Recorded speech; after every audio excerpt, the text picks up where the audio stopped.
Hey guys, King of Charmanders here, and today I bring you a video on the Black Diablos Bow versus the Kushala Bow, the best super weapon meta.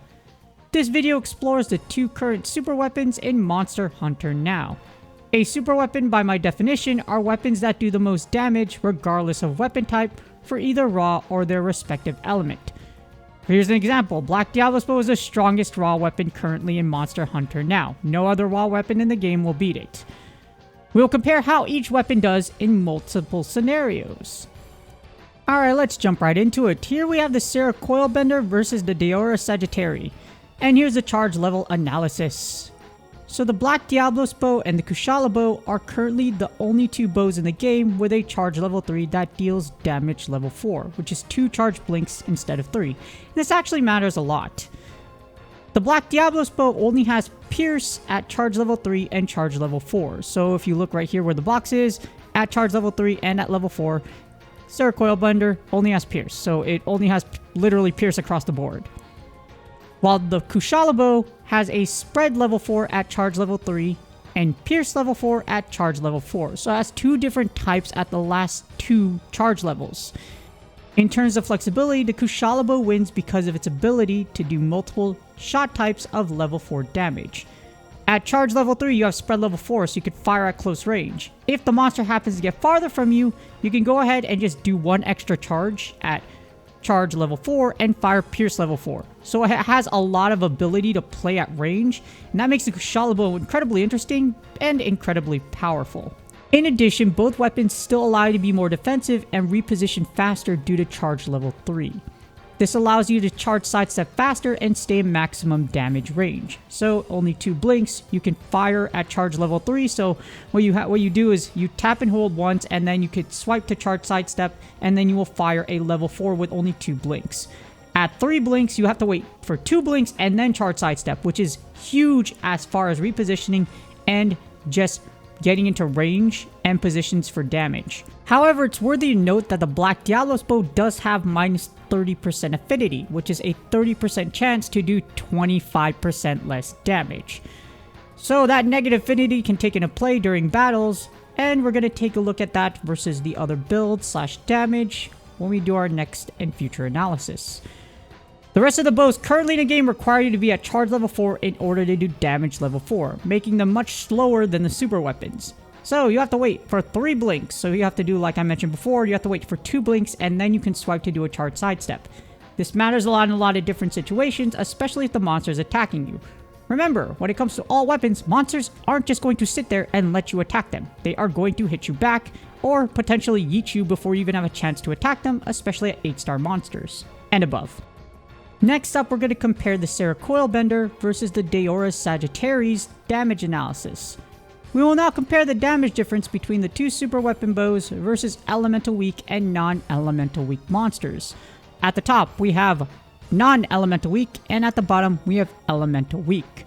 And as you see per the data, the Black Diablos Bow is the clear winner versus raw with 24.30% more raw damage. So, as a raw weapon type, the Black Diablos Bow reigns supreme at maximum power.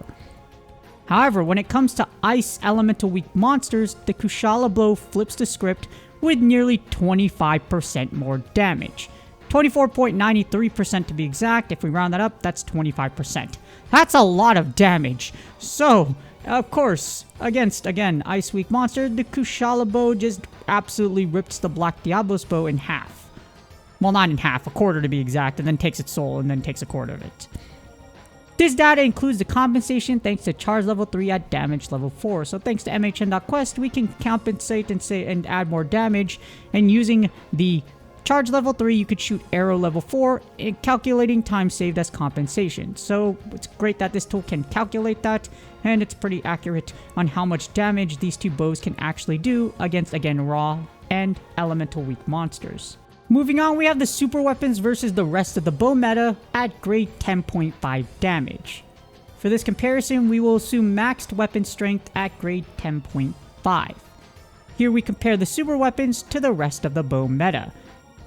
As we see here, despite being elementally strong against monsters, there is a noticeable difference when comparing the Black Diablos Bow versus the other bows. No, seriously, if you look at it overall, there's a noticeable difference at maximum power when you compare the Black Diablos Bow versus all the other bows again. And that's the Black Diablos Bow beats every bow in the game at 100% elemental weakness except for Kushala Bow. So this data is elemental weak monsters. And it's huge at, yeah, the percentiles isn't a lot, but if you think about it, investing in element is a lot because element only works against a specific monster or specific types of monsters for elemental weakness. When it comes to the Black Diablos Bow, it's raw, so it hits everything. So this data is just nuts. It's incredible that this data still stands despite the negative 30% affinity that Black Diablos Bow has. So despite the negative 30% affinity, and we're not even looking at full builds yet, it's still able to outperform the rest of the bow meta. On the other hand, the Kushala Bow clearly beats out the Black Diablos Bow and the rest of the elemental bows when used against elemental weak monsters. So when it's used against ice weak monsters, the Kushala Bow is really dang good. As you see, it outperforms the Black Diablos Bow by a lot, and the rest of the meta, literally the rest of the elements by an insane margin. Alright, now we looked at them at maximum power. However, what about lower grades? Well, the super weapons versus the rest of the bow meta, lower grades damage, here it is. For this comparison, we will assume lower graded weapons at grade 8.1. Here we compare the super weapons to the rest of the bow meta. And as you see here, even at lower grades, the Black Diablos Bow is still able to outperform every elemental bow except Kushala Bow.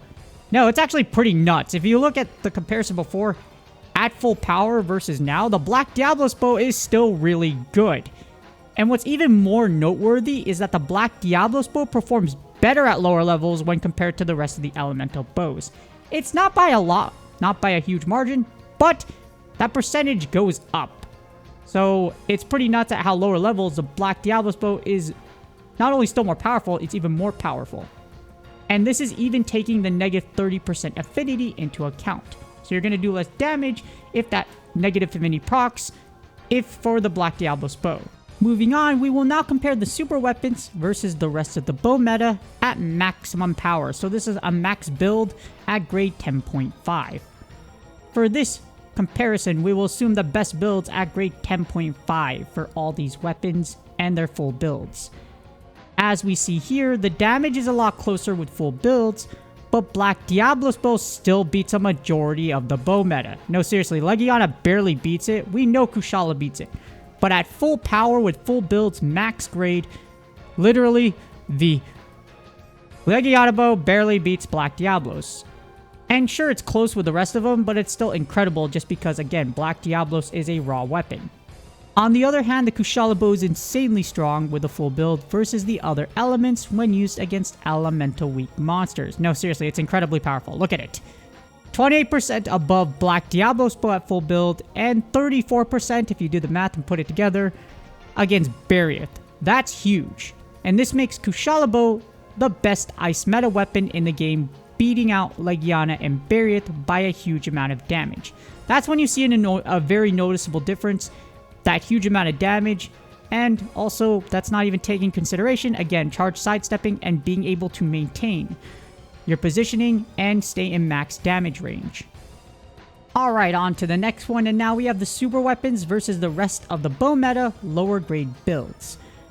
For this comparison, we will assume the lower graded builds at grade 8.1. So lower graded builds as in this is at lower grades. So we're going to go with grade 8 because at grade 8 you get all of your skills for all of the weapons. When taking a full build into consideration, Elemental Attack 5 outperforms the Black Diablos Bow at lower levels. However, despite this, the Black Diablos Bow is still able to keep up against a majority of the Elemental meta.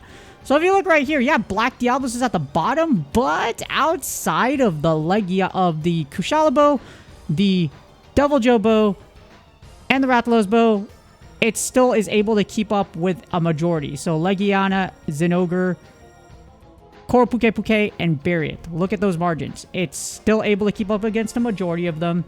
And depending on what monster you're facing, can be just fine against what you are going up against. The Kushala Bow is not as dominant as it would be at max against the rest of the ice meta. Of course, at lower grades, it's not going to be as good because when you put builds together, damage scales. Higher damage equals more crit and equals more damage if you apply crit and all the other factors. But it still outperforms them by a good amount of damage. So again, it's a good amount of damage. Alright, now that we looked at all this data and have all this information, what is the best weapon in the game? So both weapons have powerful strengths, both the Kushala Bow and the Daora Bow.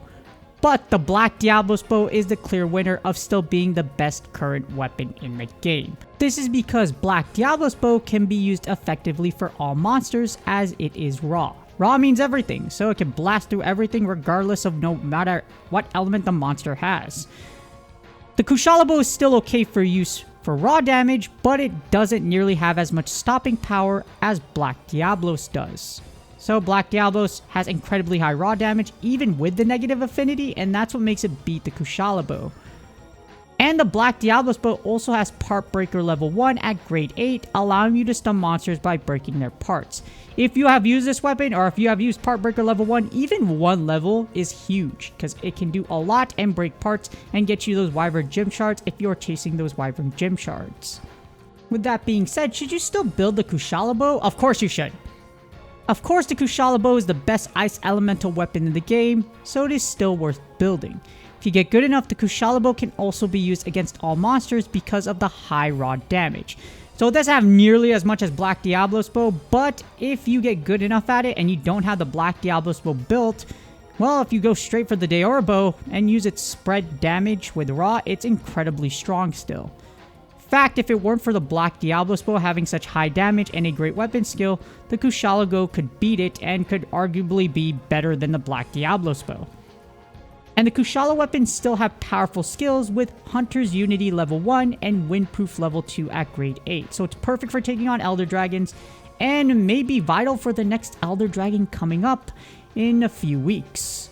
However, here are important factors to consider when building the super weapons. Both super weapons are the hardest weapons to go after in the game. They will not be easy. They will be extremely painful. But as someone that is going after both, I will tell you, Black Diablos is a subspecies and is only out on the field a lot during events. So it's only going to be boosted during events. So you're not going to see a lot of them out on the field until you see those events. It was also the strongest subspecies monster in the game before Koro Puke Puke released. In fact, it's still equivalent to it because what Black Diablos does, she tries to run you over like a semi-truck. And it's a very bad time for you. She's also an incredibly large target. So, being one of the hardest subspecies monsters in the game and the strongest one again before Koro Puke Puke released, Black Diablos is incredibly painful to battle. I've heard a lot of comments and still to this day she is taking off people's heads and making you use your healing items. On the other hand, Kushala Daora is only available in Elder Dragon interceptions, which means you can only kill one per node, large gathering node, when you see them on there. Depending on where you live, you can have a harder time versus others due to the lack of large gathering nodes, as Kushala Daora does not spawn in the wild. Maybe at some live event, we will see Elder Dragon spawn in the wild. However, not on this day, and probably not for the near future or anywhere near the future, until they figure that out.